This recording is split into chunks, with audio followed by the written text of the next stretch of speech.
Here's something that will shock you. The things you think turn Christian women on?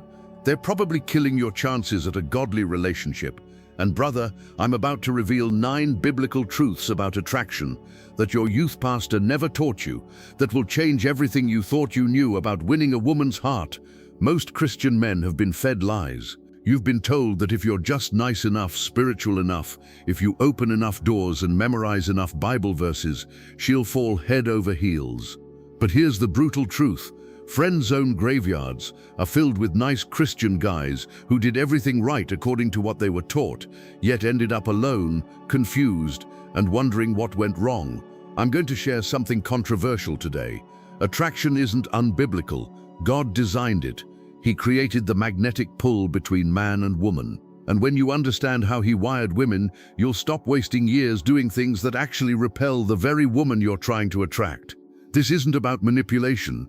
This is about becoming the man God called you to be, the man she's praying for. I'm the Exiled Storyteller, and I help Christian men like you build godly relationships without compromising your faith or becoming a doormat. If you're tired of finishing last while ungodly men seem to get the girl, this video is your wake-up call, so don't forget to like this video.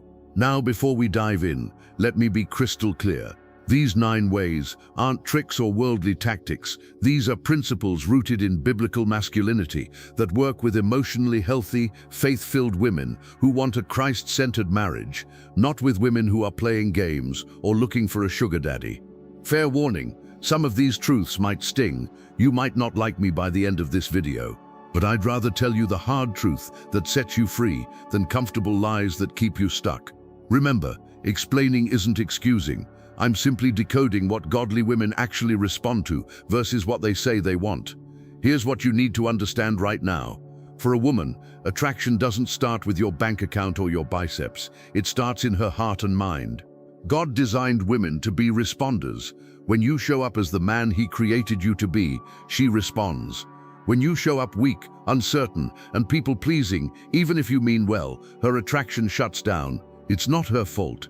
It's how God wired her to filter for strength and godly leadership. So let's jump into these 9 shocking ways that actually turn a godly woman on. Number 1 is going to challenge everything you believe about being a nice Christian guy. Number 1, respect yourself enough to walk away. This is the ultimate attraction trigger that most Christian men completely miss. You've been taught to be patient, to turn the other cheek, to go the extra mile. And yes, those are biblical virtues. But here's what nobody told you. There's a massive difference between being Christ-like and being a doormat. Jesus turned tables in the temple. He walked away from crowds. He set boundaries. And women find that strength absolutely magnetic. Being willing to walk away shows you have standards. And when you uphold your standards, you demonstrate self-respect. Here's a truth bomb. A godly woman cannot truly respect you if you don't respect yourself first. Proverbs 29 verse 25 says, "The fear of man brings a snare, but whoever trusts in the Lord shall be safe." When you fear losing her more than you fear compromising your values, you've already lost her attraction. Picture this. You're at a church event, and she's giving all her attention to another guy right in front of you. What do most Christian guys do? They stand there awkwardly, hoping she'll notice them. Wrong move. Instead, you calmly recognize this isn't the behavior you deserve, and you simply excuse yourself. No drama, no passive-aggressive comments. You just remove yourself with dignity and spend time with other people who value your presence. What happens next? Her radar pings. She notices you're gone. And if she's a woman of character, she'll feel convicted. If she isn't, you just saved yourself months with the wrong woman. Either way, you win. Humility isn't letting people disrespect you. Humility is knowing your worth comes from Christ, not from her approval. Number 2, strong boundaries are incredibly attractive. Most Christian men think saying yes to everything makes them look servant-hearted, but there's a difference between serving and being a servant. Jesus served from a position of strength. He said no constantly. He had mission clarity and boundary strength. Women, especially godly women, test your boundaries. Not because they're mean, but because they're filtering for strength. Can you hold a line? Can you say no when needed? Or will you crumble the moment she applies pressure? Here's an example. She cancels your plans last minute without a real reason. Most guys text back, "Oh, no problem, we can reschedule whenever." Meanwhile, they're crushed inside, and they just taught her that their time has no value. Instead, try this. "I understand things come up. I'll make other plans for tonight. Let me know when you're free." Then you actually make other plans. You go to the gym, call a friend, work on your purpose. She now knows you respect your time, which makes her respect it too. Boundaries build respect, and respect is the foundation of godly attraction. Number 3, lead both in and out of the bedroom. Now, before you clutch your pearls, yes, I said bedroom, because godly sexuality exists in marriage, and pretending it doesn't is why Christian men are confused about attraction. Leadership isn't about being bossy. It's about certainty and decisive action. Ephesians 5 verse 23 tells us the husband is head of the wife, as Christ is head of the church. That means loving leadership. Women are wired to respond to that leadership while dating and in marriage. If you can't lead outside the bedroom, planning dates and making decisions, she has zero confidence you'll lead inside marriage when real pressures hit. Leadership is saying, "I've got this," and actually having it. When you lead well, she can relax. When she can relax, trust builds, and trust opens the door to attraction. Here's what this looks like. You're planning a date. Instead of texting, so like, "Where do you want to go?" you text, "I'm taking you to this Italian place Saturday at 7. Dress casual, decisive, clear, confident." If she genuinely can't do Italian food, she'll say so, but she'll be impressed that you took charge. Most Christian men have been taught that leadership is toxic masculinity. That's a lie. Biblical masculinity is leadership rooted in love and strength. When you abdicate leadership, you force her into the masculine role, and that kills her attraction. God designed her to be drawn to masculine strength, not to mother a man-child who needs constant validation.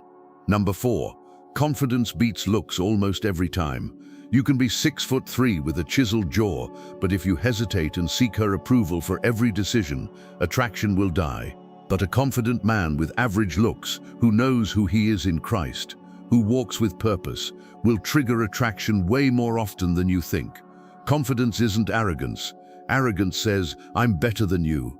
Confidence says, "I'm secure in who God made me to be." It's ordering your meal without looking at her for permission.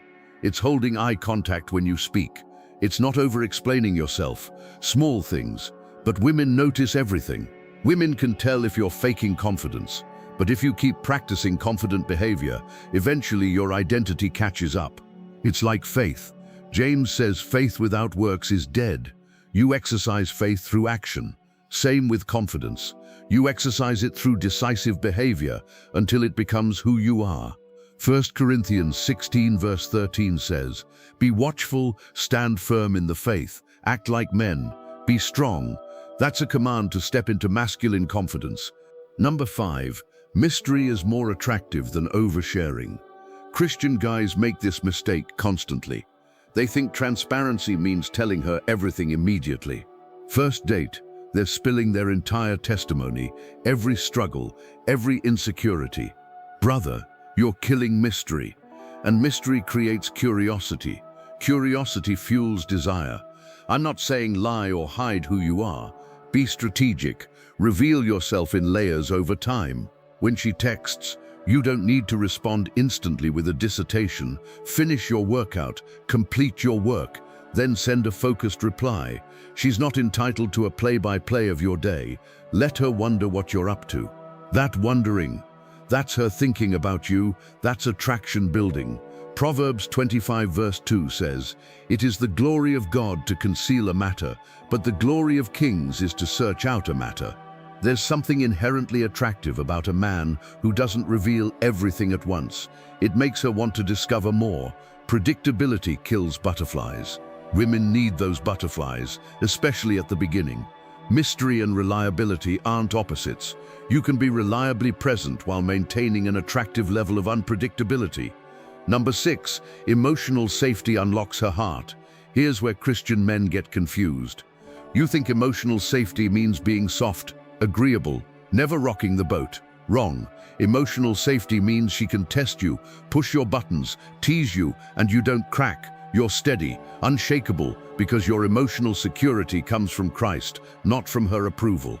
When she makes a sarcastic comment about your shirt, and you grin and say, "You're just worried all the other women will want me," she laughs. Why? Because you passed the test. You didn't sulk. You didn't get defensive.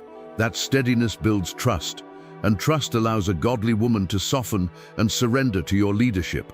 When a woman feels like she has to manage your emotions or mother you through every disappointment, attraction dies. She goes into caretaker mode. Nobody is attracted to someone they have to parent. Psalm 62 verse 6 says, "He only is my rock and my salvation, my fortress. I shall not be shaken." When you're rooted in Christ, external pressures don't shake you. If you get triggered easily, you revert to child mode. You become emotional, reactive, defensive. And what does that activate in her? Mother mode. A woman cannot be your mother and your lover. The moment she has to parent you emotionally, the romantic dynamic is over. Emotional safety is making her feel secure in your presence, not by weak agreement with everything, but by strong, calm leadership, even when things get tense, by being the thermostat, not the thermometer, by setting the emotional temperature instead of reacting to hers.